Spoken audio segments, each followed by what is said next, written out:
अद्य शुक्रवासरः अहम अद्य सर्वेभ्यः छात्रेभ्यः पुनः अभिवादनं करोमि। सर्वेभ्यः छात्रेभ्यः अभिवादनं करोमि, अभिनन्दनं करोमि। अद्य वयं जानिष्यामः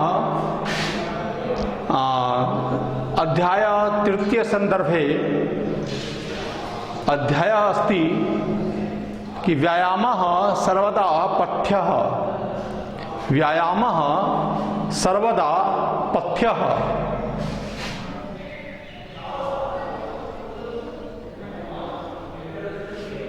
अगेन आज फिर से हम आप सभी का अभिनंदन करते हैं संस्कृत क्लास में। ये क्लास 10th दशम कक्षा संस्कृत विषय में, और as usual by Tiwari sir, all of you no.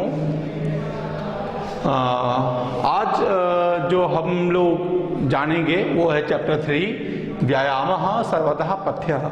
ये कविता का चैप्टर है, ये पद्य का अध्याय है, और इस पद्य के अध्याय में हम लोग पुनः, जैसा कि आपने क्लास 9th में पिछले साल आपने देखा था, पढ़ा था, समझा था, ठीक उसी फॉर्मेट पे उसी तरीके से हम लोग फिर आज जिसको है ना, जैसा कि फर्स्ट चैप्टर में आपने सूची पर्यावरण के तहत देखा, और ये थर्ड चैप्टर में फिर आज हम लोग श्लोक वाला चैप्टर है इसको पढ़ेंगे, और उसमें उसमें जिस तत्वों का, जिस तथ्यों का अध्ययन करेंगे या उस पर हम लोग अभ्यास करेंगे वो है कि श्लोकार्थम।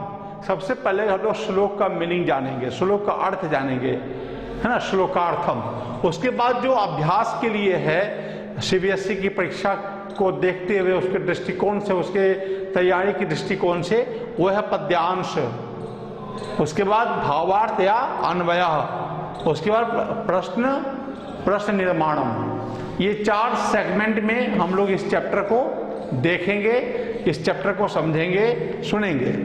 तो सबसे पहला सेगमेंट है हमारा, सबसे पहला जो खंड है वो है श्लोकार्थम, श्लोक के मीनिंग को जानना। जब तक श्लोक के मीनिंग को नहीं जानेंगे तब तक जो है हम लोग श्लोक का अन्वय नहीं लिख सकते हैं, पद्यांश नहीं बना सकते हैं। तो पद्यांश बनाने के लिए, अन्वय बनाने के लिए, अन्वय लिखने के लिए श्लोक के मीनिंग का होना अत्यंत आवश्यक है।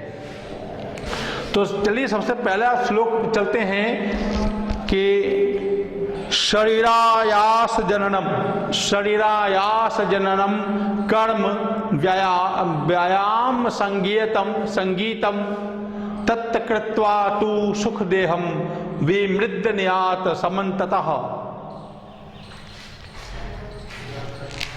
शरीरायास जननम कर्म व्यायाम संगीयतम, संज्ञा से संगीयतम, तत्कृत्वा तु सुख देहम विमृद्धन्यात् समन्ततः।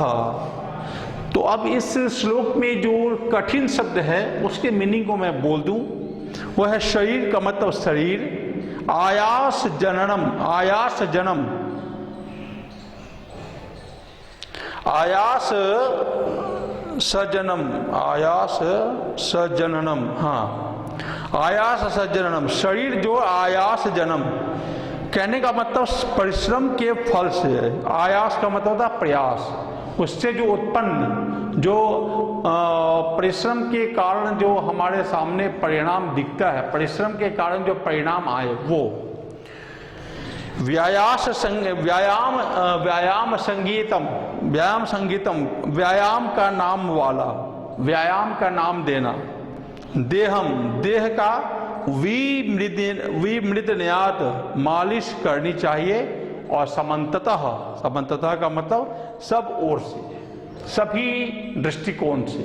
अब आइए श्लोक का मीनिंग देखो कि शरीर के परिश्रम का फल, शरीर के परिश्रम का जो फल है, शरीर के परिश्रम का जो काम है, उसका नाम ही व्यायाम संगीतम, उसका नाम ही व्यायाम दिया गया है।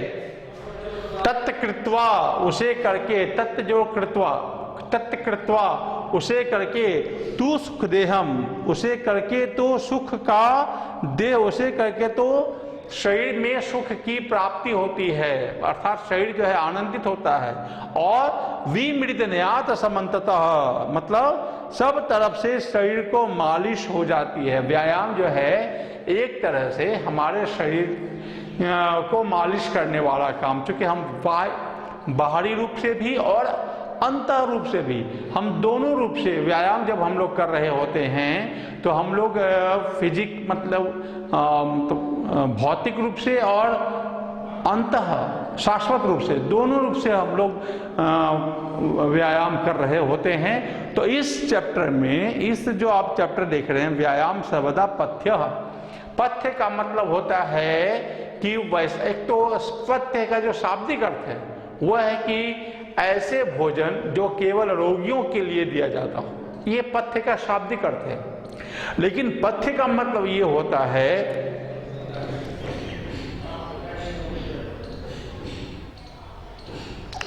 कि जरूरत के समय, मतलब जो हम लोग जिस चीज की हम लोग अपने शरीर में आवश्यक महसूस करते हैं, वो जिस चीज के लिए हम लोग जरूरत महसूस करते हैं वो प्राप्त हो जाना।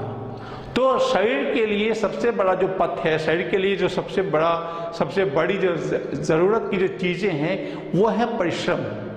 और परिश्रम का एक रूप जो है आपका व्यायाम भी है, जो हमारे अंतःकरण को और बाह्यकरण को दोनों को स्वस्थ करता है, मानसिक रूप से भी शारीरिक रूप से भी चुस्ती फुर्ती करता है। इसलिए कहा जाता है कि हमें व्यायाम करना चाहिए। तो इस पाठ में, इस श्लोक के पाठ में आपको व्यायाम के सभी गुणों से परिचित कराया गया है, सभी गुणों से परिचित कराया गया है। तो सबसे पहला जो श्लोक है वह है कि शरीरायास जननम, शरीर में जो लोग जो शरीर में परिश्रम का कार्य करते हैं, व्यायाम संगीतम, उसका नाम ही व्यायाम दिया गया है। और तत्कृत्वा तु सुख देहम, जिसे करके व्यक्ति सुख को प्राप्त करता है, अपने शरीर को सुख देता है, अपने शरीर को सुख देता है। ये बात तो सही है, क्लियर है, बिल्कुल स्पष्ट है कि व्यायाम नहीं करने वाला व्यक्ति, उनके शरीर का जो हड्डी है, उनके शरीर की जो हड्डियां हैं, जो मांसपेशियां हैं, वो नॉर्मल कमजोर हो जाती हैं। तो और अगर हम व्यायाम करते हैं तो वो संचरित रहती है ना, वो उनका सर्कुलेट बना रहता है। तो अब एक बार फिर से श्लोक का मीनिंग स्पष्ट रूप से कि शरीर के परिश्रम को ही व्यायाम की संज्ञा दी गई है, जिसे करके तो सुख को, मतलब देह को सुख प्राप्त होता है, अर्थात शरीर को सुख प्राप्त होता है। और ये ठीक विमृत न्यात समन्ततः, इस प्रकार से ये व्यायाम जो है शरीर की मालिश हो जाती है। और इस प्रकार से शरीर की मालिश होती रहनी चाहिए, शरीर की मालिश करते रहना चाहिए। जो दूसरा श्लोक है अब उस पर ध्यान दें। दूसरा श्लोक,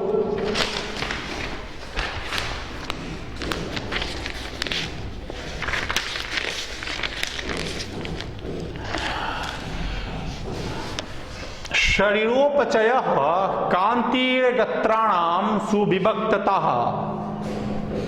शरीरोपचय कांतिर्गत्राणाम सुविभक्तता, दीप्ताग्नि त्वम अन आलस्यम स्थिरत्वम लाघवम मृजा। अब इस श्लोक में जो कठिन शब्द हैं उस कठिन शब्द को सुने और उसका मीनिंग मैं बताता हूं। शरीरोपचय मतलब शरीर की अभिवृद्धि। जब भोजन पचने का कार्यक्रम शरीर में शुरू होता है तो उस समय उपापचय जिसको बोलते हैं, शरीरोपचय शरीर की अभिवृद्धि, कांति सुंदरता चमक, गात्राणाम अंगों की, गात्र का मतलब होता है अंग, तो गात्राणाम अंगों की, सुविभक्तता शारीरिक सौंदर्य, फिजिकल जो ब्यूटीनेस है, शारीरिक सौंदर्य, दीप्ताग्नित्वम जठराग्नि का प्रदीप्त होना, अर्थात शरीर में जो भूख, जिसको हम लोग बोलते हैं भूख, वो वास्तव में उसका नाम जठराग्नि है। जठर जोड़ अग्नि, वो अग्नि जो जठर मतलब पेट, वो अग्नि जो पेट में उत्पन्न होती है, उसी के कारण हम लोग भौतिक रूप में, इस सांसारिक रूप में उसे भूख का नाम दिए कि मुझे भूख लगी है, मतलब मेरी जठराग्नि प्रज्वलित हो चुकी है, इसको हम लोग कह सकते हैं। तो जठराग्नि या जठरानल दोनों का मतलब है वही है कि पेट में जो भूख लगने का जो आभास है, जो अनुभूति है, उसे। स्थिरत्वम, स्थिरता। अनालस्यम, अनालस्यम, अन जोड़ आलस्यम। अन का मतलब नहीं, आलस्यम का मतलब आलस्य, जो आलस्य नहीं हो, अर्थात आलस्य की समाप्ति। लाघवम, हल्कापन। और मृजा, मृजा का मतलब होता है शारीरिक स्वच्छता, जो शरीर से अपशिष्ट पदार्थ, मतलब यूजलेस, अनयूजेस पदार्थों का जब निष्कासन होने के बाद जब व्यक्ति बिल्कुल हल्का महसूस करता है, तो उस अवस्था को लाघवम जो है शरीर में नाम दिया गया है व्यायाम के तौर पर, ये शारीरिक तौर पर। तो अब इस श्लोक के मीनिंग को हम लोग आते हैं। देखिए, शरीरोपचय कांतिरगत्राणाम सुविभक्तता, सुविभक्तता, दीप्ताग्नित्वम अनलास्यम, दीप्ताग्नित्वम अनालस्यम, स्थिरत्वम लाघवम मृजा। श्लोक का मीनिंग देखिए कि व्यायाम करने से क्या फायदे होते हैं। इस दोनों लाइन में, ये दोनों पंक्ति में बिल्कुल क्लियर है, बिल्कुल स्पष्ट है। क्या है कि शरीर की वृद्धि, शरीरोपचय, शरीर की वृद्धि, और कांतिरगत्राणाम, समस्त अंगों में सौंदर्य, समस्त अंगों में चमक, और सुविभक्तिता। सुविभक्तिता का मतलब अभी हमने बताया था, शारीरिक सौंदर्य बढ़ता जाता है। व्यायाम करने से सबसे बड़ा फायदा है, आपके चेहरे की चमक बरकरार रहती है, आपके चेहरे पर जो वो अनुभूति का जो एक स्तर है वो देखने को मिलता है। तो शरीर की वृद्धि, ठीक है, समस्त अंगों में चमक और शारीरिक सौंदर्य। उसके बाद दीप्ताग्नि, अनालस्यम, आलस्य की समाप्ति, अनालस्यम, आलस्य की समाप्ति। दीप्ताग्नि मतलब भूख लगना, जठराग्नि का प्रदीप्त होना, प्रदीप्त का मतलब तेज हो जाना, उसकी जो, जब हम लोग किसी दिया या दीपक की लौ को तेज बोलते हैं, है ना, तो उसको बोलते प्रदीप्त हो गया।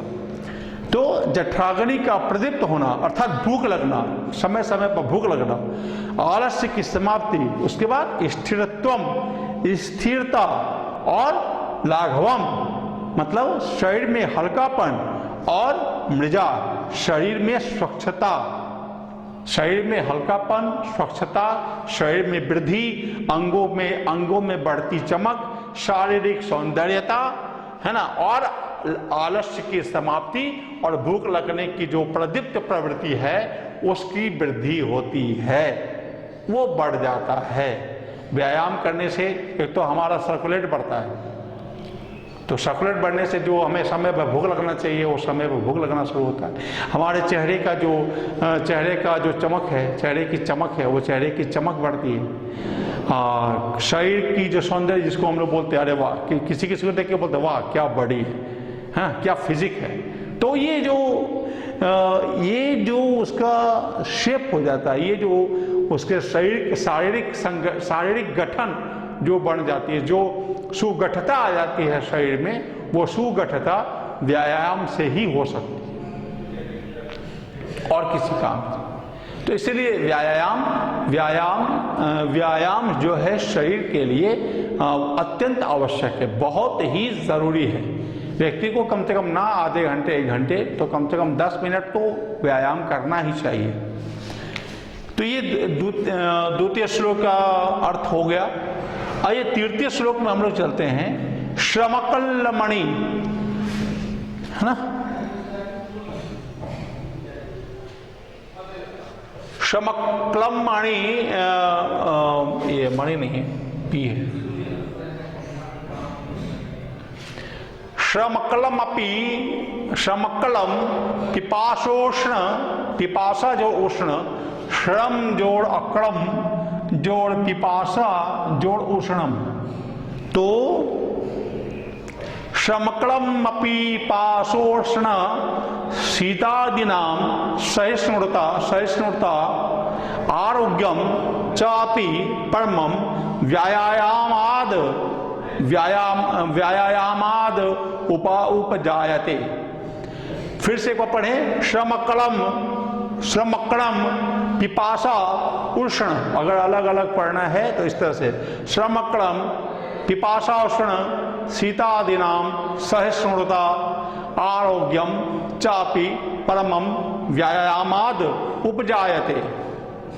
अब इस तृतीय श्लोक में जो कठिन शब्द है, उस कठिन शब्द का अर्थ देखो। श्रम, श्रम का मतलब होता है मेहनत, लेबर या परिश्रम। क्लम, क्लम का मतलब होता है थकान हो जाना, है ना। पिपासा मतलब प्यास। उष्ण शीतादिनाम, उष्ण का मतलब होता है, उष्ण का मतलब ये गर्मी, शीत का मतलब ठंडी, आदिनाम मतलब आदि, सर्दियों की, तो गर्मी और सर्दियों की। सहिष्णुता, सहिष्णुता का मतलब होता है सहनशीलता, सहनशीलता। आरोग्यम स्वास्थ्य, जो निरोग रहने की जो स्थिति है उसको आरोग्य कहते हैं। परमम उत्तम, व्यायामात व्यायाम से, या व्यायामाद, व्यायामाद जोड़ उपजायते, ये आप लोगों ने व्यंजन संधि में क्लास 9th में पढ़ा भी है। और एक छोटी सी बात मैं क्लास 10th के अपने सभी प्यारे बच्चों को मैं कह दूं, जो क्लास 9th में जो संधि का चैप्टर पढ़े, जो वर्ण का चैप्टर पढ़े, जो, तो ये सारे चीजें जो आपने पढ़े हैं, कॉपी उसके लिए जो कॉपी तैयार करवाई गई थी, उस कॉपी को यत्र तत्र ना रखें, उस कॉपी को अपने पास रखें। बहुत ही मददगार साबित हो सकती है यह कॉपी आपके लिए, आपके वक्त पर बहुत ही मददगार साबित हो सकती है। इसलिए संस्कृत ग्रामर की जो कॉपियां क्लास 9th में तैयार करवाई गई थी, उस कॉपी को यत्र तत्र ना रखें, अपने पास ही रखें, ताकि कभी कभी आपको व्यंजन संधि, स्वर संधि, है ना, या विसर्ग संधि, ये सब देखने में जो काफ़ी कंडीशन और स्थितियों को लिखाया गया था पिछले क्लास 9th में जब आप लोग थे, तो व्यंजन संधि, स्वर संधि और विसर्ग संधि के बहुत सारी स्थितियों को लिखाया गया था। तो वो स्थितियां कॉपी के रूप में, संग्रह के रूप में, कलेक्शन के रूप में आपके साथ रहेगी हमेशा, वो हमेशा आपके लिए मददगार रहेगी। तो उस चीज़ को आपको इधर उधर नहीं रखना है। चलिए फिर हम लोग श्लोक पे आते हैं कि श्रमक्लम, श्रमक्लम पिपासा उष्ण शीतादिनाम सहिष्णुता आरोग्यम चापि परमम व्यायामाद, व्यायामाद उपजायते। आइए इसके जो कठिन शब्द है, उस कठिन शब्द के अर्थ को जाने। श्रम का मतलब परिश्रम, क्लम का मतलब थकान, पिपासा मतलब प्यास, उष्ण शीतादिनाम, आप बोर्ड छोड़ दी गई है आपके लिए, आप बोर्ड पे श्लोक है, आप देखें, श्लोक में शब्द देखें और मीनिंग सुने। उष्ण शीतादिनाम, गर्मी तथा सर्दियों की, सहिष्णुता सहनशीलता, आरोग्यम यानी स्वास्थ्य, जो निरोग रहने की जो स्थिति है वो, परमम उत्तम, व्यायामाद व्यायाम से, यहाँ पंचमी विभक्ति का प्रयोग है, और उपजायते, उपजायते का मतलब उत्पन्न होता है या पैदा होता है या सृजन होता है। चलिए अब इस श्लोक के मीनिंग को, श्लोक के अर्थ को जानेंगे। क्या लिखा हुआ है कि श्रमक्लम पिपासा उष्ण शीतादिनाम सहिष्णुता आरोग्यम चापि परमम व्यायामाद उपजायते। आइए कि शारीरिक परिश्रम, श्रम, श्रम का मतलब मेहनत, परिश्रम, शारीरिक परिश्रम। अक्लम, क्लम का मतलब होता है थकान। पिपासा, मतलब प्यास, उष्ण मतलब गर्मी, शीत मतलब ठंडी आदि। तो परिश्रम, थकान, प्यास, उष्ण, शीत आदि, ठीक है, उनकी सहिष्णुता, उनके लिए सहनशीलता है ना, उनकी सहनशीलता, और आरोग्यम मतलब उत्तम स्वास्थ्य है ना, चापी और भी परमम, जो भी है, जो परम आरोग्य की, जो परम स्वास्थ्य रहने, परम जो स्वास्थ्य है ना, परम स्वास्थ्य किससे होता है? व्यायामाद, व्यायाम से, उपजायते उपसृजित होता है, उत्पादित होता है, उत्पन्न होते हैं। तो क्या हुए? व्यायाम से कितने फायदे हुए कि परिश्रम, व्यायाम से परिश्रम है ना, शारीरिक परिश्रम, थकान और प्यास है ना, इनके लिए सहनशीलता हो जाती है ना। शीत मतलब ठंड के मौसम, सर्दियों के मौसम में, और उष्ण गर्मी के मौसम में है ना, सहिष्णुता, लोग व्यक्ति व्यायाम करने से सहनशीलता उसमें आ जाती है, थकान के प्रति सहनशीलता आ जाती है, थकान मिट जाता है ना, श्रम के प्रति सहनशीलता आ जाती है। तो जो मेहनत आप किए रहते हैं उनको आप एंजॉय करते हैं, उनको, उनकी एक अच्छी, एक अलग प्रकार की ही एक आनंदित अनुभूति आपके मन में होती है। और शीतादि नाम, गर्मी के मौसम में भी आप व्यायाम करें, आपके अंदर जो स्वेट के रूप में कैलोरी जो है बाहर निकलेगा, और ठंडी के मौसम में भी अगर आप व्यायाम करें तो आप भी पसीना से तरबतर हो सकते हैं, मतलब कि कैलोरी बर्न होता है और आप चुस्त दुरुस्त होते हैं, अंदर से जो आपका जो थकान की जो प्रवृत्ति है वो दूर होता है। और सहिष्णुता, व्यक्ति सहनशील बनता है ना। आरोग्य मतलब परम आरोग्य को प्राप्त करता है, परम स्वास्थ्य को प्राप्त करता है, और ये सभी व्यायामाद उपजायते, ये सभी चीजें व्यायाम से ही उत्पन्न होते हैं, व्यायाम से ही सृजित होते हैं। अतः व्यायाम मनुष्य के जीवन में अत्यंत महत्वपूर्ण है। चलिए अब इसके बाद हम लोग नंबर 4, नंबर 5, नंबर 6 इस तरह से श्लोक को जानेंगे। ये 2 मिनट के लिए श्लोक आपके बोर्ड पर है, आप इसे देखें। आप इसे देखें और अब मैं श्लोक नंबर 4 के ऊपर पढ़ूंगा। ओके,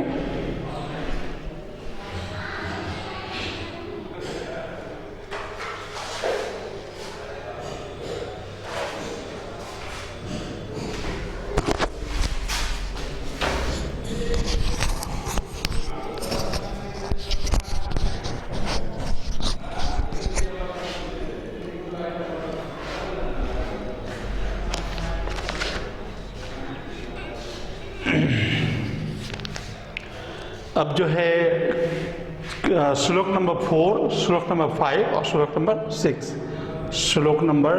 श्लोक का क्रमांक चतुर्थ, पंचम और षष्ठ श्लोक को हम लोग देखेंगे मीनिंग के साथ। अभी हम लोग श्लोकार्थम में चल रहे हैं। इसके बाद तब हम लोग पद्यांश की तैयारी करेंगे। तो न चाष्टि सदृशम तेन किंचित स्थौल्य प्रकर्षणम, न चाष्टि सदृशम तेन किंचित स्थौल्यापकर्षणम, न च व्यायामिणम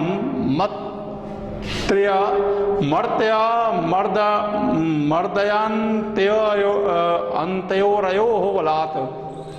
ये श्लोक है, श्लोक नंबर 4।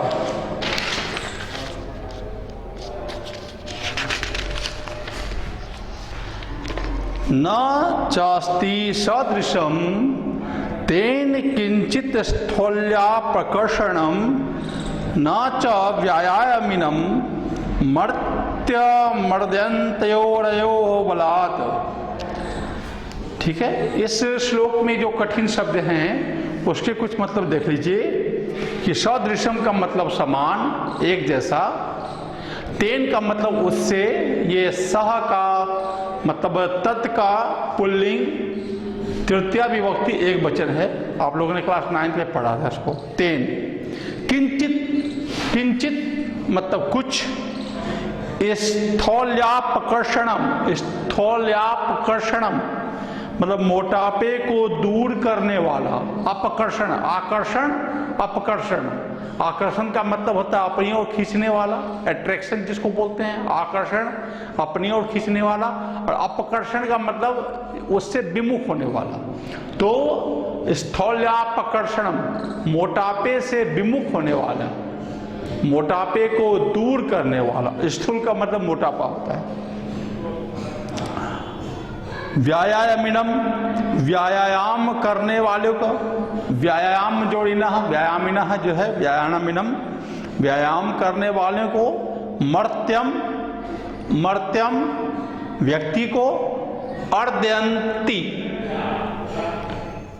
अर्दयंती यहां पे है, अर्दयंती कुचल पाते हैं, है ना। अरयः, ये अरयः हो, यो अरयो जो यहाँ पर ये विसर्ग संधि में अरयः मतलब शत्रुओं को बलात्, बलपूर्वक। अब आइए इसके मीनिंग को सरलीकरण एक सिंपल सेंटेंस पे देखेंगे कि व्यायाम के समान,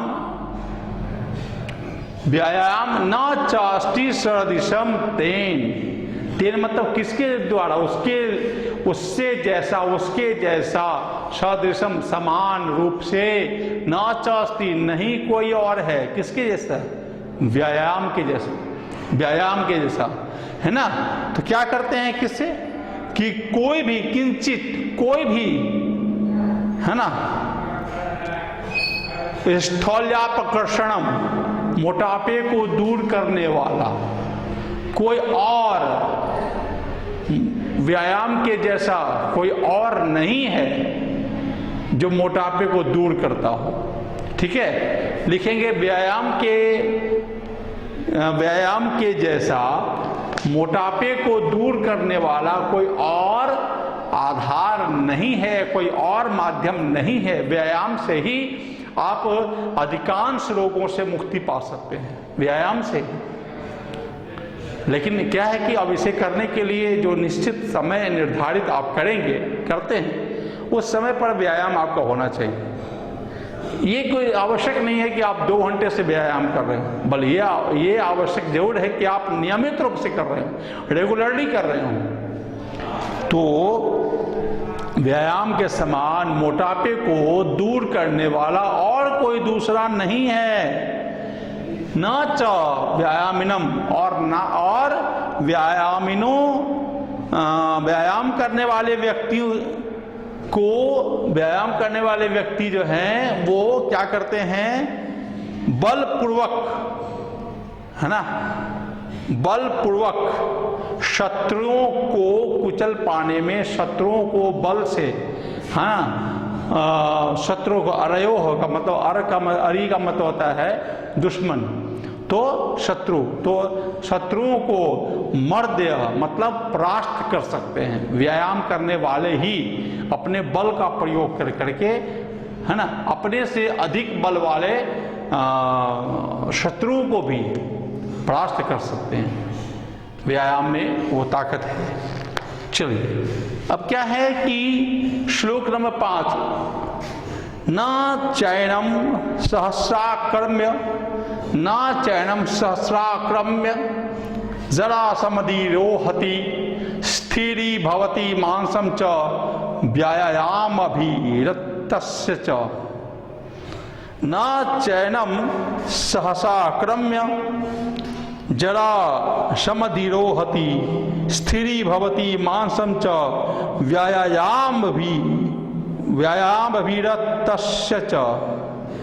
इस श्लोक में जो कठिन शब्द हैं, आइए हम कठिन शब्द के कुछ अर्थ आपको बताएं कि चैनम, चैनम, च जोड़ एणम, च का मतलब और, एणम का मतलब इसको, च इसको और, सहसा अचानक, सहसा, आक्रम्य आक्रमण करने वाले, सहसाक्रम्य सहसा अचानक आक्रमण करने वाले, जरा, जरा का यहाँ पर मतलब है बुढ़ापा, ओल्डनेस, जरा, समधिरोहति, समधिरोहति मतलब आता है या दबा देता है, दबाता है या आ जाता है। स्थिर भवति, परिपक्व हो जाता है, निचोड़, पक जाता है, बिल्कुल अच्छे तरीके से परिपूर्ण हो जाता है, इसको बोल सकते हैं कि परिपूर्ण हो जाता है।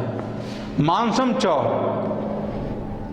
मसी, मांस जो शरीर में जिसको हम लोग गोश्त बोलते हैं, है ना, मांस। व्यायाम, व्यायाम, और व्यायाम जो है अभिरतस्य, व्यायाम अभिरतस्य, व्यायाम में अभिरत रहने से, व्यायाम में संलग्न रहने से, व्यायाम में लगे रहने से। अब इस श्लोक का मीनिंग देखें कि व्यायामशील व्यक्ति को अचानक बुढ़ापा नहीं आ सकता है। जो व्यक्ति व्यायाम करते हैं, नियमित व्यायाम करते हैं, अभी हमने कहा कि कितने घंटे व्यायाम करते हैं, ये बहुत ज़्यादा आवश्यक नहीं है। बहुत ज़्यादा आवश्यक ये है कि आप नियमित यानी कि रोज व्यायाम करते हैं, और आपने जो अपने समय निर्धारित किया है व्यायाम के लिए, उस समय पर ही सही, 2, 4, 5, 10 मिनट आगे पीछे ही कोई बड़ी बात नहीं है, नहीं, उस समय के लिए, उस समय पर ही निर्धारित ससमय, निर्धारित समय पर आप व्यायाम अवश्य करें, करना चाहिए।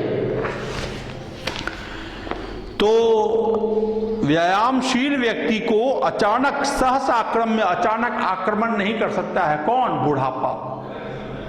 व्यायामशील व्यक्ति को अचानक बुढ़ापा आक्रमण नहीं कर सकता, अर्थात अचानक बुढ़ापा नहीं आ सकता है।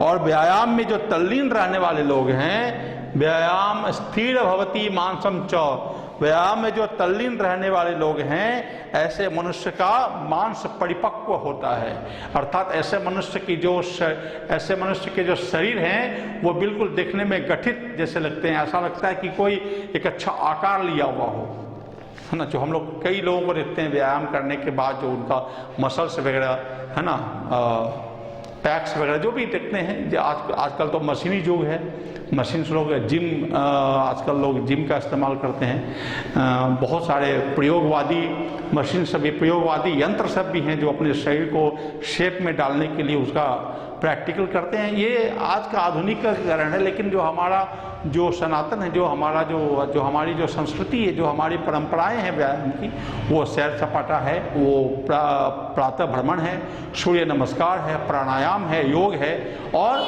दंड बैठक है, ऐसे कई आसन वगैरह हैं। तो ऐसे कई व्यायाम हैं। तो जो व्यक्ति व्यायाम करते हैं उसे अचानक बुढ़ापा, यहाँ बुढ़ापा का मतलब बूढ़ा अवस्था से नहीं, उम्र है तो अवस्था तो होनी है। यहाँ बुढ़ापा का मतलब है कि मन में वो निष्क्रियता की भावना नहीं आ पाती, एक निष्क्रियता का भाव जो है वो जल्द नहीं आ सकता है। उसके बाद ये है कि व्यायाम में जो तल्लीन रहने वाले लोग हैं, स्थिरी भवति मांसम च व्यायामम अभिरतस्तस्य च, मतलब जो व्यायाम में अभिरत हैं, जो व्यायाम में अभ्यासरत हैं, उनके जो शरीर का जो मांस है वो स्थिर होता है, वो परिपक्व हो जाता है। वो मांसल जो उनका जो शारीरिक संरचना, दैहिक संरचना जो है वो बिल्कुल गठित सा, सुगठित सा प्रतीत होता है। चलिए अब आगे जो श्लोक नंबर 6 है वो हम उसको देखेंगे। आप देखिए, श्लोक नंबर 6 आपके सामने लिखी हुई है। श्लोक नंबर 6 व्यायामस्विन् गात्रस्य, व्यायामस्विन्, देखें, व्यायामस्विन् गात्रस्य पदभ्याम उद्वर्तितस्य च व्याधयो न उपसर्पन्ति व्यन्तेयमीवोरगः वयो रूप गुणे हीणमपि कुर्यात् तत्सुदर्शनम। इस श्लोक में जो कठिन शब्द आए हैं उस कठिन शब्द का अर्थ देखें। व्यायाम, व्यायाम का मतलब व्यायाम करना, व्यायाम। स्विन्न गात्रस्य, पसीने से लथपथ शरीर वाले, पसीने, जब व्यायाम करने के बाद जो पसीना, जो स्वेटिंग जो शरीर होता है वो पसीने की अवस्था है। पसीने से लथपथ शरीर वाले, पदभ्याम मतलब दोनों पैरों से, उद्वतिम तस्य ऊपर उठने वाले के, व्याधयः मतलब बीमारियां, उपसर्पन्ति पास जाती हैं। वैनतेयम मतलब गरुण के, उरगः सांप, वयः आयु, रूप सुंदरता, हीनमपि हीन को भी, और सुदर्शनम सुंदर। तो पहला जो लाइन है, व्यायाम स्विन्न गात्रस्य पदभ्याम उद्वर्तितस्य च व्याधयो न उपसर्पन्ति वेनतेयमि वोरगाः वयोः रूप गुणे हीनमपि कुर्यात सुदर्शनम। व्यायाम के कारण पसीने से लथपथ शरीर के, और व्यायाम के कारण पसीने से लथपथ शरीर वाले के, और दोनों पैरों से ऊपर उठने वाले व्यायाम करने वाले के पास रोग वैसे ही नहीं आती है।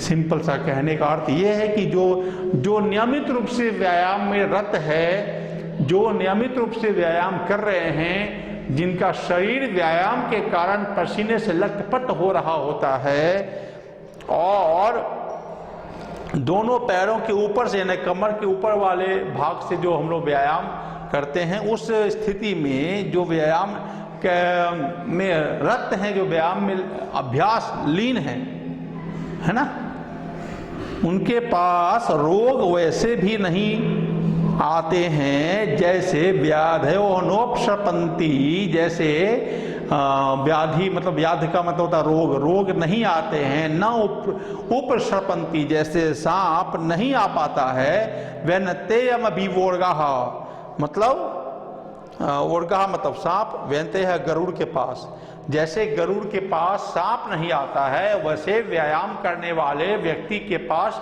बीमारियां नहीं आती है। ये श्लोक का अर्थ रहा। और व्यायाम करने से क्या है, वयो हो रूप गुणे हीनमपि कुर्यात सुदर्शनम, मतलब आयु से, रूप से, गुण से व्यक्ति जो है वो सुंदर दिखने लगता है, चाहे आयु से हो। व्यायाम का एक तो व्यायाम करने वाले व्यक्ति की आयु का पता ही नहीं चलेगा कितने साल का है वो व्यक्ति, 50 साल का है कि 20 साल का है, क्योंकि व्यायाम करते करते उनका जो मांसल है, उनका जो मांसपेशी है, अभी आपने पढ़ा कि वो परिपक्व हो जाता है, स्थिरी भवती,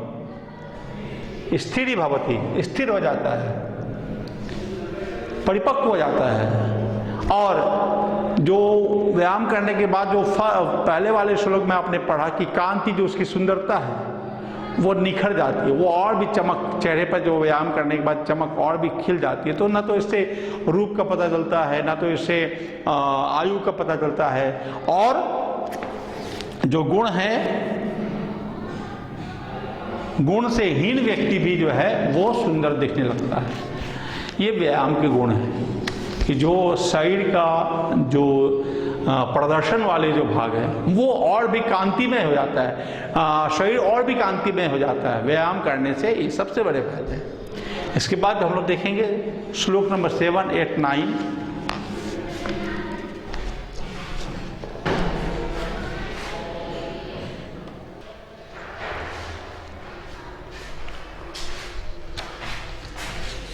चैप्टर 3 का ही अभी हम लोग फिर अभी श्लोक देख रहे थे। अब चैप्टर 3 में ही जो श्लोक बाकी है ना, श्लोक नंबर 7, 8, 9। तो आइए अब इसकी मीनिंग को जानते हैं। श्लोक है कि व्यायाम कुर्वतो नित्यम वृद्धमपि भोजनम विदग्धम अविदग्धम वा निर्दोष परिपच्यते। श्लोक नंबर जो 8 जो 7 है,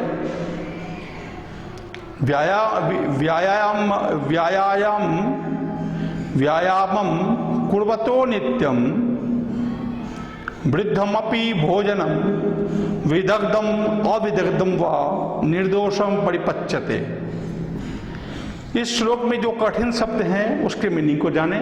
श्लोक आपके सामने है, इसलिए मैं थोड़ा अभी परोक्ष से बात कर रहा हूं कि व्यायाम का मतलब व्यायाम को कुर्वतः करते हुए नित्यम प्रतिदिन वृद्धमपि अनुपयोगी मतलब यूजलेस वृद्ध जो हमारे स्वास्थ्य के विरुद्ध है, जो हमारे स्वास्थ्य के नियमों के अनुकूल नहीं है, ऐसे भोजनम ऐसे भोजन विदग्धम भली प्रकार से पका हुआ या अविदग्धम अच्छी प्रकार से नहीं पका हुआ या पका अधपका, इसको सिंपल शब्दों में कहें, सिंपल शब्दों में पका हो या अधपका हो, निर्दोषम बिना किसी कष्ट के बिना किसी रुकावट के परिपच्यते पच जाता है।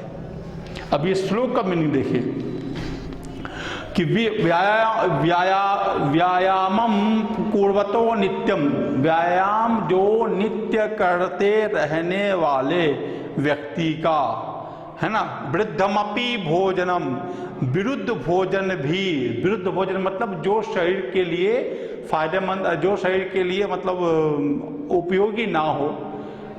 जैसे कभी हम लोग बहुत ज़्यादा दावत वगैरह में, निमंत्रण में, आमंत्रण में बहुत ज़्यादा खा लेते हैं, दोस्तों के निवेदन करने पर, आग्रह करने पर 2-4-5 रोटियां ज़्यादा ले लेते हैं। अगर भोज में ये देखते हैं कि जैसे बहुत ज़्यादा सब्जी है और स्वादिष्ट है, 2-4-5 चम्मच ज़्यादा ले लेते हैं, तो ऐसी स्थिति आ जाती है शरीर के लिए। तो उस समय क्या है कि एक लिमिट से ज़्यादा भोजन जो है वो शरीर के लिए अनुपयोगी हो जाता है ना। मेरे कहने का अर्थ ये है कि शरीर से मतलब कि जो आवश्यक है, जो ज़रूरत है जितनी मात्रा की भोजन की, उससे ज़्यादा अगर हम ले लेते हैं तो ये हमारे शरीर में विरुद्ध का भाव उत्पन्न करता है, मतलब शरीर के लिए वह अनुपयोगी हो जाता है, जिसके कारण बहुत सारे कष्ट होने लग जाते हैं, एसिडिटी वगैरह सब सारा कुछ होता है, आपको पता है।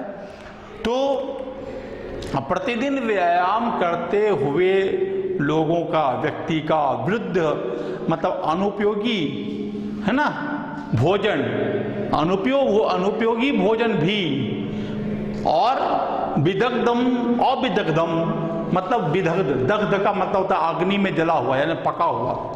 हम लोग खाना किस में बनाते हैं? अग्नि में बनाते हैं, आग में पकाते हैं, तो अग्नि में पका हुआ। विदग्ध, दग्ध का मतलब नहीं बोलते हैं ना कि अग्नि दहक उठी, तो विदग्ध मतलब अग्नि में पका हुआ, दग्धा बिल्कुल दहन किया हुआ अग्नि में, तो अग्नि में पका हुआ या अधपका, अविदग्धम अधपका है ना, जैसा भी भोजन हो है ना, वा निर्दोषम परिपच्यते मतलब बिना किसी कष्ट के पच जाता है। व्यायाम करने से भी ये फायदे हैं, चाहे वो शरीर के लिए अनुपयोगी भोजन क्यों ना हो, अधपका ही भोजन क्यों ना हो, है ना, वो सभी प्रकार के शर्तों पर, सभी प्रकार के स्थितियों में है ना, हमारे शरीर में भोजन जो है वो बिना किसी कष्ट के, बिना किसी रुकावट के पच जाता है। ये व्यायाम करने वालों, व्यायाम के सबसे महत्वपूर्ण फायदे हैं। इस चैप्टर में, चैप्टर 3 में आप देख रहे हैं कि जो भी श्लोक इस चैप्टर में 3 में आया है वो सभी श्लोक कहीं न कहीं व्यायाम के महत्व को ही दर्शा रहे हैं, चाहे रूप सौंदर्य के निखार के, रूप सौंदर्य को के अभिव्यक्ति के बारे में हो, चाहे सौंदर्य के बारे में हो, चाहे शारीरिक गठन के बारे में हो, या सुगठन के बारे में क्यों ना हो, गुण के बारे में क्यों ना हो, अच्छा लगने के बारे में क्यों ना हो, भोजन के बारे में क्यों ना हो, बलीभूत होने के बारे में क्यों ना हो, ये कि हर एक सेक्टर से, हर एक क्षेत्र से आप ये देखते हैं कि व्यायाम करने के फायदे ही फायदे हैं। चलिए श्लोक नंबर 8 भी चलते हैं। व्यायामो ही सर्वदा, व्यायामो ही सदा पथ्यो बलिनाम स्निग्ध भोजनम, व्यायामो ही सदा पथ्यो बलिनाम स्निग्ध भोजनाम स च शीले वसंत च तेषां पथ्यतमः स्मृतः। व्यायामो ही सदा पथ्यो बलिनाम स्निग्ध भोजनाम स च शीले वसंते च तेषां पथ्यतमः स्मृतः। आइए अब इस श्लोक में जो कठिन शब्द हैं उसके मीनिंग को देखते हैं। तो आप बोर्ड पर आपके लिए श्लोक रखा हुआ है, मैं बोल रहा हूं, आप सुने और श्लोक को देखें, वर्ड को देखें। पथ्य, पथ्य का मतलब होता है लाभदायक, उस समय अभी थोड़ी देर पहले मैंने कहा था कि पथ्य का जो शाब्दिक अर्थ है वो है कि बीमार व्यक्तियों को, रोगियों को जो देने वाला भोजन। तो किस मामले में रोगियों को जो हम लोग भोजन देते हैं, थोड़ा सामान्य लोगों से थोड़ी से हट के भोजन देते हैं। ऐसा क्यों होता है? क्योंकि उस समय रोगियों के लिए वो भोजन बहुत ही लाभदायक है, जिससे उसको स्वास्थ्य लाभ मिल सकता है, जिससे उसको बहुत जल्दी अपने आप को रिकवर करने, अपने आप को उस सही मतलब स्वास्थ्य की दिशा में या आरोग्यता की दिशा में अपने आप को पुनः स्थापित कर सके। इसलिए वो भोजन शारीरिक दुर्बलता को समाप्त करने के लिए वो भोजन दिया जाता है। तो कहीं ना कहीं वो लाभदायक है। इसलिए पथ्य का मतलब, पथ्य का जो समग्र मतलब हो गया, उसका समग्र अर्थ हो गया वो लाभदायक। चलिए दूसरा शब्द देखिए, बलि नाम, बलवानों का। बलि का मतलब बलवान होता है, बल और दीर्घ कर बलि, बल और हर्षी कर बलि का मतलब होता है वध करना, बोलते हैं बलिदान, मतलब कि दान, मतलब वो जो है समर्पण किया गया, बलिदान। बलि, बल और हर्षी का बलि मतलब वध या दान या समर्पण या अर्पण करना, है ना। और बल और दीर्घ बलि, बलि का मतलब होता है ताकतवर, पावरफुल, है ना, शक्तिशाली, बलवान का। शीले का मतलब होता है शीते, सॉरी ये शीते है, अच्छा ये थोड़ा सा हाँ स्लिप ऑफ चौक हो गया है ना। शीते, सच शीते वसंते चौ, है ना, कि शीते का मतलब शीतकाल में, और स्निग्ध भोजनम, चिकनाई युक्त भोजन खाने वालों का। स्निग्धता, स्निग्ध का मतलब होता है मॉइस्चर, जिसको इंग्लिश में कहते हैं चिकनाई, है ना। जैसे हम लोग गाय के दूध का बना हुआ घी खाते हैं, भोजन में घी खाते हैं, है ना, मलाई खा लेते हैं, अमूल बटर खा लेते हैं, ये सब सारी चीज़ें जो है ये चिकनाई युक्त कहा गया है ना। तो स्निग्ध भोजनाम, चिकनाई युक्त भोजन खाने वालों का। चिकनाई युक्त भोजन खाने वालों का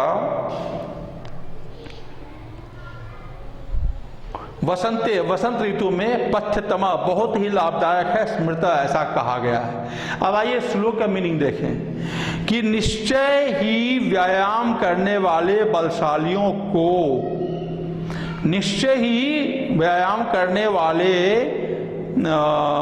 बलशालियों की और चिकनाई युक्त भोजन करने वालों की दवा है। कौन, क्या दवा है? व्यायाम। आप अगर व्यायाम नियमित रूप से कर रहे हैं तो चाहे कितना भी स्निग्धता वाले भोजन क्यों न खा लें, आप कितना भी आप चिकनाई वाला भोजन क्यों न खा लें, या आप जो है कितना ही वृद्ध भोजन क्यों न खा लें, है ना। ये उन सभी लोगों के लिए जो चिकनाई युक्त भोजन खाते हैं, जो तेल, घी, है ना, फैट वो ज़्यादा यूज़ करते हैं, उसके लिए जो व्यायाम है वो एक दवा के स्वरूप, ठीक है। और वह शीतकाल में और वसंत काल में, है ना, वह शीतकाल में और वसंत ऋतु में उनके लिए अतीव लाभदायक कहा गया है। खासकर वसंत काल में और शीतकाल में जो व्यायाम होते हैं, लोग जो मॉर्निंग वॉक के लिए ठंडी के मौसम में घर से बाहर निकलते हैं, एक्सरसाइज करते हैं, पार्क वगैरह सब में, उद्यान में देखा जाता है, कमोवेश सभी जगह ये दृश्य सुबह के समय शीतकाल में, ठंडी के मौसम में तो ज़्यादातर देखा जाता है, खासकर अप्रैल, ये फरवरी या मार्च अप्रैल के मौसम में। तो ऐसे समय में, है ना, जो लोग व्यायाम कर रहे होते हैं, जो व्यायाम में नियमित रूप से अपने समय को व्यतीत करते हैं, मतलब व्यायाम नियमित रूप से करते हैं, ऐसे व्यक्ति के लिए स्निग्धता वाली भोजन भी, मतलब चिकनाई युक्त भोजन भी जल्द पचने का काम कर देता है। तो समग्र रूप से अगर पूर्ण रूप से देखा जाए तो व्यायाम जो है हर क्षेत्र में शारीरिक रूप से, मानसिक रूप से और मानसिक रूप से, किसी भी प्रकार से, है ना, वो हमारे शरीर के लिए लाभदायक ही है। आइए श्लोक नंबर 9 में हम देखें। श्लोक नंबर 9 आपके सामने है, आप इसको देखें, आप इसको शब्द को उच्चारण करने की कोशिश करें। अब इसमें मैं शब्द को, चूंकि संयुक्ताक्षर है तो इसे मैं तोड़ तोड़ के कहता हूँ, आप शब्द पर ध्यान देंगे। 9 नंबर वाले 9th नंबर वाले श्लोक पे, इसमें शब्द पर जो संयुक्ताक्षर है वो है सर्वेष्वृतुः।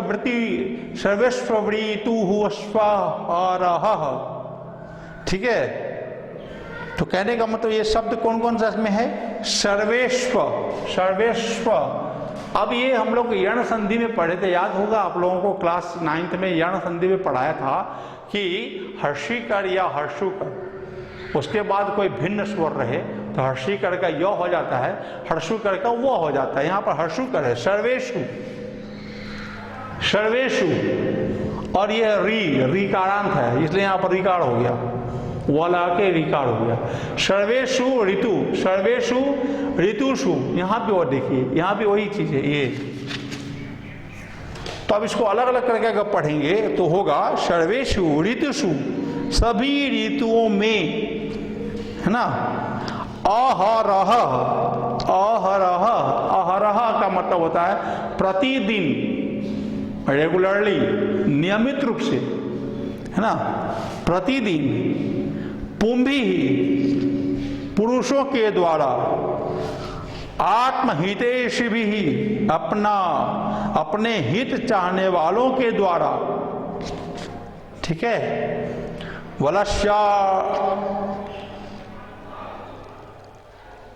वलशार्धेन, बल के आधे भाग से ही कर्तव्यो, करना चाहिए, व्यायाम,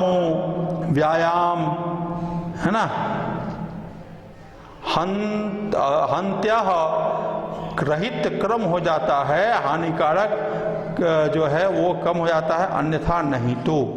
कहने का मतलब कि आत्मा का हित चाहने वाले पुरुषों के द्वारा, पुंभी, पुरुषों के द्वारा, आत्महितेश भी, खुद का हित चाहने वाले, स्वयं का हित चाहने वाले, ऐसे सभी लोगों के द्वारा, ठीक है, ऐसे सभी लोगों के द्वारा। सर्वेषु ऋतुषु, अब यहाँ पे ये शब्द देखिए, सर्वेष्व ऋतुष्व लिखा हुआ है, ये संधि क्या हुआ है शब्द में, इसको असंधि विच्छेद करेंगे।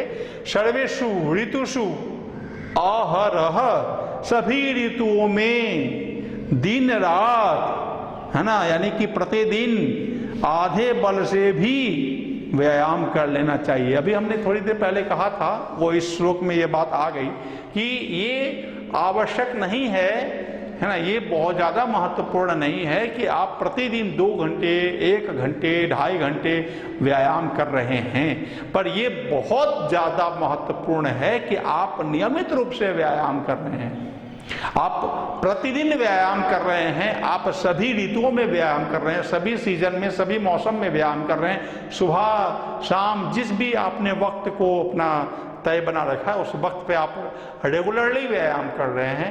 ये बहुत ज़्यादा, ये अत्यधिक महत्वपूर्ण है। उसी बात की ओर इंगित करता हुआ ये 9 नंबर का जो आपका श्लोक है, इसी बात को इंगित करता है कि वो वैसे सभी मनुष्य जो अपने हित को चाहते हैं, जो अपने आत्महित को चाहते हैं, उन्हें चाहिए कि सभी ऋतुओं में आहरह, मतलब दिन रात दिन, प्रतिदिन, बलस्यार्धेन, अपने बल से आधे भी, अगर मतलब पूर्ण रूप से अगर आप सक्षम नहीं हैं तो थोड़ा बहुत भी, कहने का मतलब ये हो गया। पूर्ण रूप से अगर आप स्वस्थ नहीं है, या पूर्ण रूप से अगर आप नहीं कर पा रहे, पूरी ताकत अगर आप एक्सरसाइज में नहीं लगा रहे हैं, पूरा समय अगर आप नहीं दे रहे हैं एक्सरसाइज में, व्यायाम में, तो थोड़े समय के लिए ही सही, थोड़े समय ही सही आप व्यायाम में रत रहें। व्यायाम आप करना चाहिए, आपको करना चाहिए, नहीं तो अन्यथा नहीं तो हन्यतः, व्यायाम जो है वो हानिकारक हो जाता है। अब ऐसा नहीं कि आज एक व्यायाम किए, आज एक्सरसाइज किए, अब फिर कभी मूड होगा तो 10 दिनों में एक बार कर लेंगे, फिर कभी मन होगा तो महीने में एक बार कर लेंगे, तो ये हानिकारक है, ये प्रॉफिटेबल नहीं है, ये बेनिफिशियल नहीं है। इसी बात की ओर ये श्लोक इंगित करता है मीनिंग।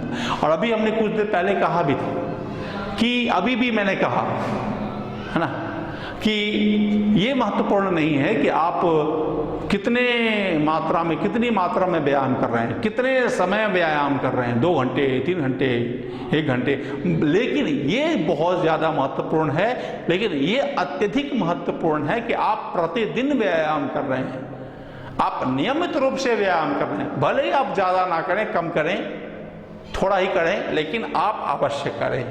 ये इस श्लोक का मतलब है कि सभी ऋतुओं में प्रतिदिन वैसे मनुष्य, वैसे लोग जो अपने आत्म हित को चाहते हैं, जो अपनी जो हित चाहने वाले, जो अपनी संतुष्टि चाहने वाले, अपनी भलाई चाहने वाले लोग हैं, है ना। तो बलस्य आर्धेन, बल के आधे से भी कर्तव्य हो। बल के आधे बोलने का मतलब ये हुआ, बल के आधे से तात्पर्य ये है कि आप बहुत ज़्यादा ताकत ना लगा करके, आपको जितनी भी ताकत है, जितनी ही समय, जितना ही आपके पास शक्ति है, जितनी ही शक्ति आपके पास, थोड़ी सी शक्ति का भी प्रयोग करके, थोड़ी सी ताकत का ही प्रयोग करके आप व्यायाम कर सकते हैं। लेकिन प्रतिदिन करें, रेगुलर करें, नियमित रूप से करें, तभी आपको इसका फायदा मिल सकेगा। अन्यथा, ये स्पष्ट लिखा हुआ है, अन्यथा हनत्यः, अन्यथा ये हानिकारक है। ठीक है, तो अब जो श्लोक इसमें इस पाठ में बचा है, श्लोक नंबर 9, 10 एंड 11। 9 तो हो गया, 10 एंड 11। अब इसके बाद हम लोग 10 11 को देखेंगे।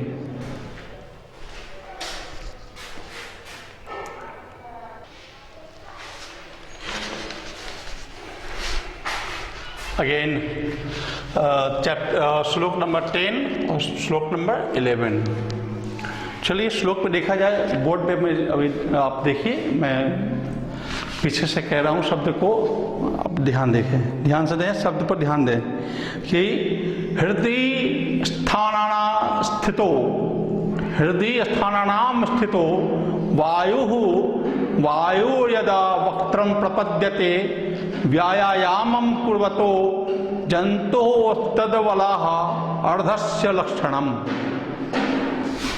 ठीक है, नंबर 10 जो श्लोक है, घृतीय स्थानानाश्रितो स्थितो वायुर्यदा वक्त्रं प्रपद्यते व्यायाम कुर्वतो जन्तोस्तद्बलार्धस्य लक्षणम्। अब देखिए, जो इस श्लोक में जो कठिन शब्द है वो देखें। सबसे पहला लिखा हुआ है हृदय स्थानाना स्थितः, मतलब हृदय यानी देश में स्थित, हृदय स्थान में स्थित, हृदय स्थान में स्थित, वक्त्रम मुंह को, कुर्वतः करते हुए, जंतो हो जीव यानी कि व्यक्ति के, लक्षणम लक्षण होता है, प्रपद्यते पहुंचती है, बलार्धस्य आधे बल का। अब श्लोक का अर्थ देखो, जब हृदय भाग में वायु, हृदय स्थानाना स्थितो, हृदय स्थान में जब स्थित होता है कौन, वायु हो, यदा जब वायु यानी कि जब हवा हृदय स्थान में स्थित होता है, अर्थात जब हम सांस लेते हैं, तो आप लोग सब जान रहे हैं, सांस लेते हैं तो जो हवा जो सबसे पहले हृदय में आती है, तो हृदय स्थान आना स्थितो, हृदय स्थान में जो स्थित होती है कौन, स्थित होता है कौन, वायु स्थित होता है, यदा जब वक्त्रम प्रपद्यते, है ना, कैसे, मुंह के द्वारा, मुंह तक, जब हृदय स्थान में स्थित वायु मुंह तक पहुंचती है ना, एक्सरसाइज करते समय, तो व्यायामम कुर्वतो, है ना, व्यायाम को करते हुए व्यक्ति, जंतु हो व्यक्ति के आधे बल का लक्षण होता है। कहने का मतलब कि जब हृदय स्थान में स्थित वायु मुंह तक पहुंचती है, कहने मतलब हम लोग एक्सरसाइज करते हैं, अभ्यास करते हैं, तो उस समय जो हम लोग अभ्यास करते समय, है ना, जब सांस जो आरोह अवरोह यानी कि ऊपर नीचे यानी कि आने और जाने की क्रम में, है ना, जब मुंह तक आता है ना, तो वो ऐसा जो व्यायाम कर रहा व्यक्ति होता है, जिस समय वो व्यायाम कर रहा है उस समय तो वो सांस रोक के व्यायाम करता है। तो सांस रोकने के बाद जब हृदय में जो स्थित वायु है वो जब बाहर निकलने की स्थिति में मुंह तक आती है, हवा मुंह तक आती है, वायु मुंह तक आता है, उस समय वो जो व्यायाम जो कर रहा मनुष्य होता है ना, वो उसके उस आधे भाग का आधी शक्ति का यानी आधे बल का लक्षण होता है, आधे बल को दर्शाता है। संचय करने की जो ताकत, शक्ति संचय करने की जो जो बल है, जो अंदर जो उसका जो एक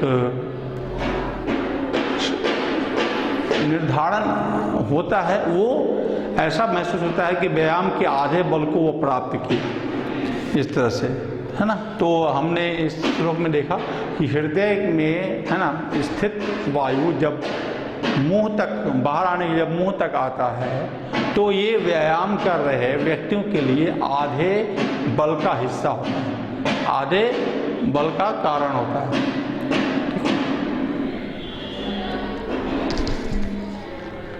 अब है 11वें नंबर में कि वयो बल शरीराणि। देखें आप श्लोक देखें, मैं बोल रहा हूं। वयो बल शरीराणि देश कालाशनानि च समीक्ष कुर्याद् व्यायामम अन्यथा रोगम वाप्नुयात्। जो कठिन शब्द हैं उसके मीनिंग देखें। वयः का मतलब आयु, बल शरीराणि मतलब बल और शरीरों को, देशम स्थान को, कालम समय को, आसनानि भोजन को, समीक्ष भली भांति देखकर, अच्छे रूप में देखकर, कुर्यात करना चाहिए, अन्यथा मतलब नहीं तो, आपन्यात मतलब प्राप्त करें, और रोगम मतलब रोग को। कहने का मतलब कि वयो बल शरीराणि, है ना, देश कालाशनानि च समीक्ष कुर्याद व्यायाम अन्यथा रोगमाप्नुयात्। आयु, बल, शरीर, देह यानी कि देश, स्थान, समय और आसनानी का मतलब भोजन, ये भली भांति देखकर ही व्यायाम करना चाहिए। ये अंतिम श्लोक है और एक अच्छे संदेश के साथ, एक अच्छी सीख के साथ, एक अच्छी शिक्षा के साथ, है ना, एक अच्छे सीख के साथ आपके सामने रखी गई। आप इसको देखें, ध्यान से सुने कि आयु, बल, शरीर, है ना, देश यानी कि स्थान, देश का मतलब यहाँ पर स्थान, समय और भोजन को भली भांति देख कर ही व्यायाम करना चाहिए, अन्यथा रोग प्राप्त हो सकता है। व्यायामम अन्यथा रोगम वाप्नुयात्, रोग प्राप्त हो सकता है। कहने का अर्थ ये है कि हम अपने आयु को देखें। अब बहुत बुजुर्ग है, वो पूरा जो है बहुत ज़्यादा एक्सरसाइज करने लग जाएंगे, क्या हाल होगा? शरीर से कमज़ोर है और एक्सरसाइज करना शुरू कर देंगे, क्या हाल होगा? भोजन नहीं खाए हैं, भूख लगी है, सुबह से लेकर भूखे हैं दोपहर तक, और चले एक्सरसाइज करने, क्या हाल होगा? चले व्यायाम करने के लिए, क्या हाल होगा? है ना। अब स्थान आपके अनुचित नहीं है, आप जबरदस्ती व्यायाम कर रहे हैं, क्या हाल होगा? ठीक है। शरीर आपके साथ नहीं है, दुर्बल है, कमजोर है ना, आप बीमार हैं, तबीयत आपकी खराब है और आप व्यायाम करने चले, है ना, वो व्यायाम जो भौतिक रूप से शरीर को कष्ट देने वाला व्यायाम, क्या हाल होगा? तो ये सभी स्थितियां, ये अंतिम श्लोक में जो है, ये सभी स्थितियों को देख के आयु जो है, एक बच्चा अगर बहुत ज़्यादा डंबल उठाता है, बहुत ज़्यादा भारी डंबल उठाता है, क्या हाल होगा उसका वेन का प्रॉब्लम हो सकता है, सर्कुलेशन बिगड़ सकता है। ठीक है, तो आयु देखना है यहाँ। जब आप अपने शरीर से सक्षम हो तो व्यायाम के स्तर, व्यायाम का लेवल धीरे धीरे बढ़ना चाहिए। अब ऐसा नहीं कि अब एक ही दिन में 100 डिप्स मार दी, एक ही दिन में 100 डिप्स लगा दी, और अगले दिन मालूम चला वो बिस्तर पर पड़ गए, बेकार है। तो बल, अपने बल को भी देखते हुए, उम्र को देखते हुए, शरीर, आप अपने शरीर की सक्षमता तो देखिए आप सक्षम हैं या नहीं हैं। कहने का मतलब कि आप जो है एक्सरसाइज करना शुरू करेंगे तो आपको कोई प्रॉब्लम तो नहीं आएगा, आप कमज़ोर तो नहीं हैं। अब शरीर से कमज़ोर है, कम खाता पीता है, शरीर से कमज़ोर है, वो बहुत ज़्यादा एक्सरसाइज तुरंत फलीभूत होने के लिए एक्सरसाइज लंबा लंबा करने लगा, क्या हाल होगा? लंबी लंबी सांसें लेने लगा, क्या हाल होगा? उसकी तबीयतें खराब होगी। देश, स्थान आपके अनुचित नहीं है, आपको उचित नहीं है, आप वहाँ ज़बरदस्ती एक्सरसाइज कर रहे हैं, लोगों के डिस्टर्ब, और भी लोगों की डिस्टर्बेंस, और भी लोगों को व्यवधान पहुँचता है। आप योग करने लगे और लोगों की व्यवधान आपकी तरफ पहुँच रही है, आपका ध्यान नहीं लग रहा योग पे, तो वो फलीभूत नहीं होता है। काल मतलब समय जो है, सपोज कीजिए समय भोजन करने का, आप ड्रिंक्स मारने चले गए, है ना, सुबह में टहलने का समय, आप लंबे समय तो सोए हुए हैं। तो ये सब काल का जो समय का जो अनियमितता है, इसको दूर करना पड़ेगा। और आसनानी भोजन भी देख करके, अब सपोज ये कि आपने सुबह से लेकर दोपहर तक भोजन नहीं किया, आप एक्सरसाइज कर रहे हैं, क्या लोग आप अभी भोजन समाप्त किए, भोजन अभी भी करके उठे और आप चले जाइए एक्सरसाइज करने के लिए, क्या हाल होगा? तो कहने का मतलब कि भोजन, आसनानी समीक्ष भली भांति देख कर ही कुर्यात करना चाहिए व्यायाम को, अन्यथा नहीं तो रोगम वापनुयात्, रोग ग्रसित आप हो सकते हैं, नहीं तो रोग आपको अपना ग्रास बना सकता है। तो बीमारियां आपको ग्रास बना सकती है, आप कई